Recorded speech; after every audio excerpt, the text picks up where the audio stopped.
Dans cette vidéo, nous verrons comment rassembler l'ensemble des concepts vus jusqu'à présent, c'est-à-dire comment créer une application web utilisant des contrôleurs Spring et une couche de persistance JPA. Donc pour cela, comme d'habitude, nous avons fourni un projet que vous pouvez importer dans Eclipse. Et il s'agit en fait de la fusion des projets sur les lignes aériennes et sur Spring Web MVC. Donc on a un ensemble de classes utilitaires pour importer les données, des classes de données, voilà, on a un ensemble de dépendances qui a été configuré dans le POM vers à la fois Spring Web MVC et vers les API de persistance JPA avec Hibernate. Et j'ai une application web qui est configurée pour répondre sur l'URL /app qui est configurée à l'aide de la classe appconfig. Je vais juste compléter l'ensemble des annotations en indiquant quel est le component scan à utiliser, donc quel est le package dans lequel j'ai rangé mes composants. Ici il s'agit du package web.ctrl dans lequel j'ai rangé les différents contrôleurs Spring Web MVC. Donc si je regarde un petit peu justement ce contrôleur Airline Controller, je vais ajouter la notation contrôleur pour l'exposer dans le contexte Spring pour qu'il soit utilisé. Je vais utiliser une des méthodes find airline pour la mapper sur l'URL airline/ et un identifiant de compagnie aérienne. L'objectif sera d'afficher les informations de cette compagnie aérienne. Donc je vais indiquer que le paramètre ID provient du chemin cette fois-ci, donc c'est une variable de chemin de l'URL.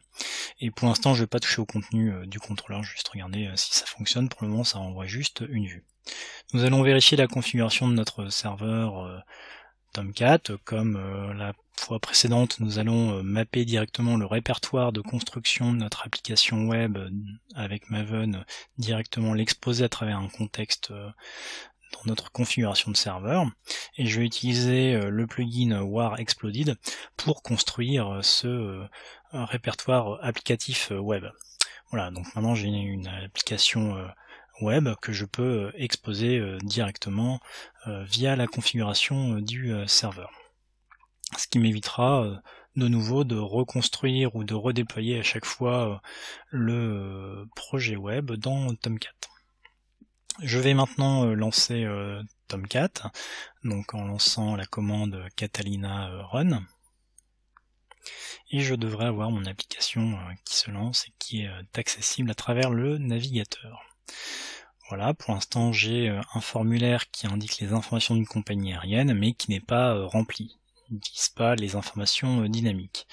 Ce formulaire est stocké dans XRC main web app, dans webinf views et dans une page qui s'appelle airline-info.jsp. Donc c'est une JSP qui pour l'instant est un formulaire statique et dont on devra remplacer le contenu avec une compagnie aérienne récupérée à travers un DAO.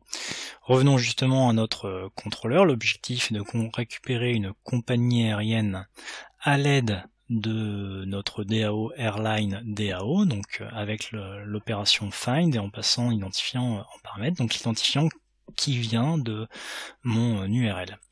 Je vais injecter le DAO qui se trouvera dans le contexte Spring, et pour cela je vais devoir annoter mon DAO comme un composant pour qu'il soit accessible à travers mon contexte.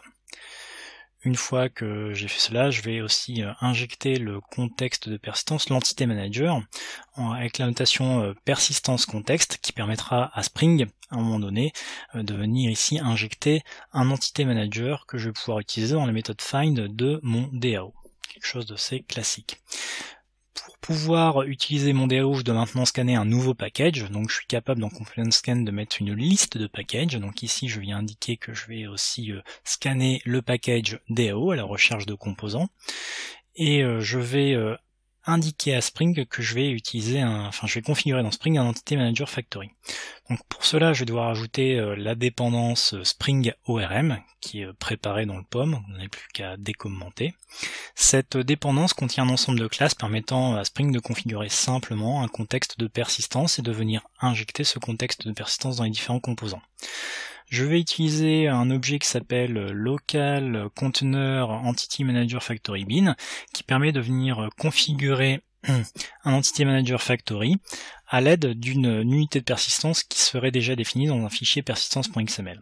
Il y a d'autres manières de faire avec Spring, mais ici je vais simplement repris la manière un peu traditionnelle de JPA de configurer un contexte de persistance. Je viens configurer ici le nom de mon unité de persistance qu'appelle myApp et je viens exposer cette Entity Manager Factory dans mon contexte Spring en annotant cette méthode comme étant un bin utilisable par la configuration de Spring. Donc une fois que j'ai exposé ce bin, eh bien Spring va l'utiliser pour venir injecter les contextes de persistance, donc les annotations persistance contexte.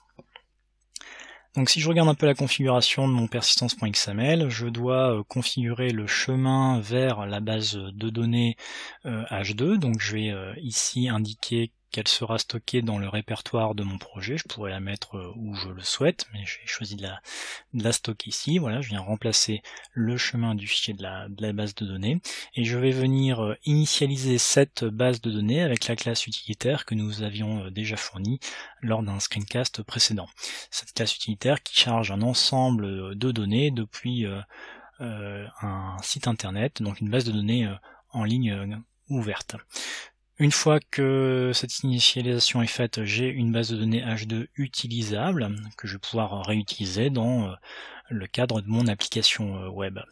Donc mon contexte de persistance est maintenant configuré. Je vais recompiler mes sources et réexposer mon répertoire applicatif web.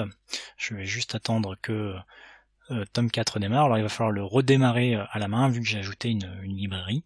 Je redémarre Tomcat et j'ai maintenant mon formulaire qui continue de s'afficher et j'ai mon DAO qui est utilisé parce que je vois bien que Hibernate a généré une requête sur ma base de données. Pour l'instant, mon objet airline n'est pas passé à mon formulaire. C'est ce que je vais faire maintenant. Donc je vais utiliser le modèle de Spring, donc je vais l'injecter d'abord dans ma méthode de contrôleur, et à l'aide de cet objet modèle, je vais venir ajouter un attribut sur ce modèle qui va s'appeler airline, et qui va contenir le résultat de la méthode find du DAO que j'ai appelé juste avant. Ainsi, l'objet airline sera transmis via le modèle à la vue et je pourrai le réutiliser. Voilà, je viens simplement mettre airline dans une variable et ensuite le placer dans mon modèle. Je peux maintenant utiliser à l'aide d'une expression language l'objet airline et venir afficher les différents champs de cet objet avec une notation pointée. Donc airline.id affichera l'identifiant de la compagnie aérienne. Voilà, je réexpose le répertoire web, j'attends que Tomcat redémarre, c'est fait. Je rafraîchis mon formulaire et j'ai bien maintenant, dans quelques instants, l'identifiant de ma compagnie aérienne qui provient bien, alors non pas de l'URL, mais de l'entité qui a été chargée, mais qui correspond effectivement à l'identifiant de la compagnie aérienne 185 que j'ai mis dans l'URL. Je vais venir compléter l'ensemble des champs de mon formulaire avec les différents champs de ma compagnie aérienne. Et en bonus, je vous laisse trouver comment je viens cocher la case active du formulaire. Voilà, je vais recopier ma JSP dans le répertoire de sortie de Maven, donc on n'est pas obligé de recompiler lorsque on modifie une JSP, c'est fait automatiquement par Tomcat. Donc je peux simplement utiliser une copie de srcmn web app dans target screencast 14 et des poussières pour venir mettre à jour les ressources JSP et les ressources web. Et en réaccédant à la page, c'est Tomcat qui détectera que la JSP a été modifiée et recompilera cette JSP. Voilà, j'ai bien le formulaire qui est complété à l'aide de toutes les informations de mon entité et j'ai réussi à passer l'entité compagnie aérienne au formulaire. L'avantage d'utiliser Bootstrap étant de pouvoir redimensionner l'écran comme on souhaite et d'avoir une vue cohérente à la fois sur desktop, mobile ou autre device. Très bien, regardons maintenant un petit peu un autre contrôleur. On va regarder le root contrôleur qui, celui-là, sera un REST contrôleur, c'est-à-dire un contrôleur dont on ne veut pas afficher de vue, mais dont on veut manipuler directement les résultats sous forme, par exemple, de JSON. Donc ici, l'objectif est d'afficher la liste des routes en provenance d'un pays et à destination d'un autre pays. Donc j'indiquerai que le pays d'origine sera par défaut la France et que je vais devoir indiquer un pays de destination. Je vais modifier mon DAO pour l'exposer en tant que composant et pouvoir l'utiliser dans mon contrôleur. Je vais encore une fois réinjecter l'Entity Manager à l'aide de la notation persistance contexte qui finalement est comprise comme un auto-wire, un peu particulier. Je vais créer une requête pour aller chercher les routes correspondantes à mes critères. Je viens configurer les paramètres from et to, qui sont en fait les pays d'origine et de destination de ma route. Et enfin, sur cette requête, eh bien, je vais la récupérer sous forme d'une liste d'objets, une forme de liste d'objets de type route, pour venir la retourner par mon DAO. Je viens stocker tout cela dans la variable res que j'ai préparée dans ma méthode, et je viens commenter l'implémentation par défaut qui était de construire une liste vide. Voilà, une fois que mon DAO est préparé, eh bien, je vais pouvoir l'utiliser dans mon contrôleur. Je vais utiliser cette méthode find route by countries et venir retourner cet objet liste. Comme d'habitude, je redémarre le contexte web et je vais utiliser Postman. Postman qui est un utilitaire qui permet de requêter les URL et de voir les résultats en brut quelque part. Je vérifie mon URL, voilà, j'essaye d'exécuter cette requête, petite erreur, une erreur 404, effectivement c'est sur SC14, je réexécute ma requête, et j'ai bien un objet JSON en résultat qui contient l'ensemble des routes en provenance de la France à destination de la Belgique. Je vois qu'il y a un grand nombre de requêtes Hibernate qui a été exécuté, probablement plus que ce que je pourrais m'attendre. Et en fait, la raison est assez simple, c'est que Hibernate va exécuter une requête pour chaque source ou destination, donc chaque objet de type aéroport source ou aéroport destination, pour pouvoir afficher ces informations dans l'objet route résultant. Voilà une démonstration qu'un ORM est à manipuler avec certaines précautions.